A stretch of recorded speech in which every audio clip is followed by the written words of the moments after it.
Channel. तो चलिए देखते हैं आज का जीएफजी का पीओटीडी क्या है। आज का पीओटीडी है coverage of all zeros in a binary matrix. यार ये बहुत ही इजी लेवल का प्रॉब्लम है, लेकिन क्वेश्चन को थोड़ा सा समझने में आपको दिक्कत हो सकती है।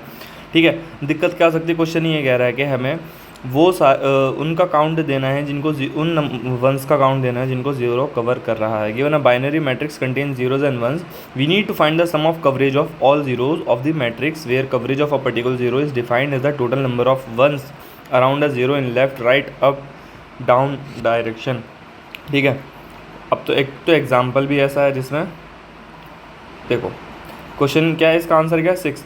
अब तुम ये नहीं सोच सकते कि इसमें टोटल नंबर ऑफ जीरोज कितने हैं, 1 2 3 4 5 6, तो इसका आंसर 6 हो गया। इसमें एक जीरो है तो इसका आंसर 1 हो गया। नहीं, क्वेश्चन ये कह रहा है कि वो नंबर वो काउंट देना है जैसे ये, अरे यार ये क्या ओपन हो रहा है, 1 मिनट।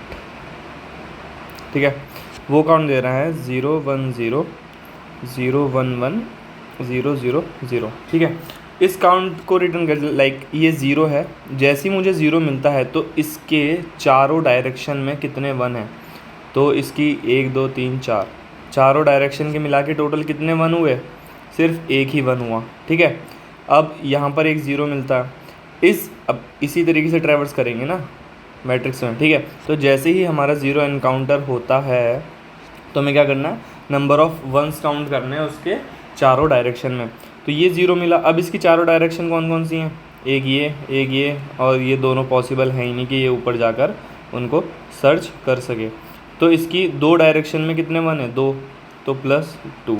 ठीक है, अब ये 0 मिला, अब ये अपनी चारों डायरेक्शन में देखा गया, लेकिन इसकी कितनी डायरेक्शन पॉसिबल हैं, 1 2 3, चौथी पॉसिबल नहीं है। तो इसमें कितने 1 से टोटल 1 है, तो इसको प्लस कर दिया। ठीक है, अब इस और कोई 0 नहीं है, अब ये 0 है, ये देखेगा अप डाउन राइट लेफ्ट कहीं भी 1 नहीं है, ये देखेगा अप डाउन राइट लेफ्ट एक जगह 1 है तो +1 कर दिया, ये देखेगा अप डाउन राइट लेफ्ट एक जगह 1 है तो +1 कर दिया। तो टोटल कितने 1 हुए, 1 2 3 4 5 6, तो ये है हमारा आंसर 6। इस तरीके से हमें ये रिटर्न करना है। तो इसमें बस मेन क्या है, इसमें बस मेन है डायरेक्शंस को कैसे देखोगे। तो यार बस सिंपल सा है, अगर मान लो तुम इस पोजीशन पर हैं, ठीक है, ये हमारा है J और ये हमारा हो गया I।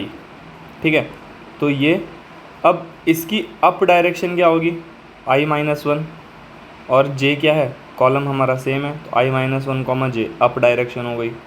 ठीक है, डाउन डायरेक्शन क्या हो जाएगी, I+1 मेरी डाउन डायरेक्शन हो जाएगी, कॉलम मेरा सेम रहेगा।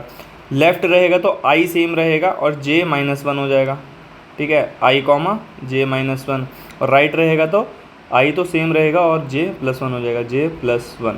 बस हमें ये देखना है, बाउंड्रीज़ की वैल्यूज़ को चेक करना है कि हमारा बाउंड्री क्रॉस ना कर जाए ये चारों डायरेक्शन। अब कोड इसका पेस्ट करता हूँ तो अभी पता चल जाएगा कि क्या है। ठीक है, ये हमारा कोड है सिंपल। इसमें क्या किया हमने, मैट्रिक्स n, m, ठीक है, I = 0, I n तक चलेगा, J = 0, J n तक चलेगा। अगर मेरा 0 एनकाउंटर होता है तो मैं क्या करूँगा, चारों डायरेक्शन में देखूंगा और काउंट को प्लस करूँगा और काउंट रिटर्न कर दूंगा। सिंपल क्या, I+1, J, ये हमारी क्या हो गई, I+1, J मतलब down direction, I-1, J up direction, I of J+1, J+1 right और ये लेफ़्ट। अब इसकी बाउंड्रीज कंडीशन ये है कि I+1 मेरा m होना चाहिए, I-1 मेरा <0 होना चाहिए, J+1 n होना चाहिए। ये हमारी क्या है, डायरेक्शन। तो बस इतना सा ही क्वेश्चन था। आई होप आपको क्वेश्चन अच्छे से समझ आया हो, सॉल्यूशन भी समझ आया हो। If in case you understand the solution तो यार थोड़ा सा एफर्ट दिखा दो, मुझे भी पता चले यार, क्योंकि इतने टाइम से मैंने वीडियोस डाली नहीं थी तो वीडियो की रीच भी कम हो चुकी है। तो प्लीज़ शेयर करो जितना हो सके। चलिए इसे साथ वाइंड अप करते हैं गाइस, थैंक यू।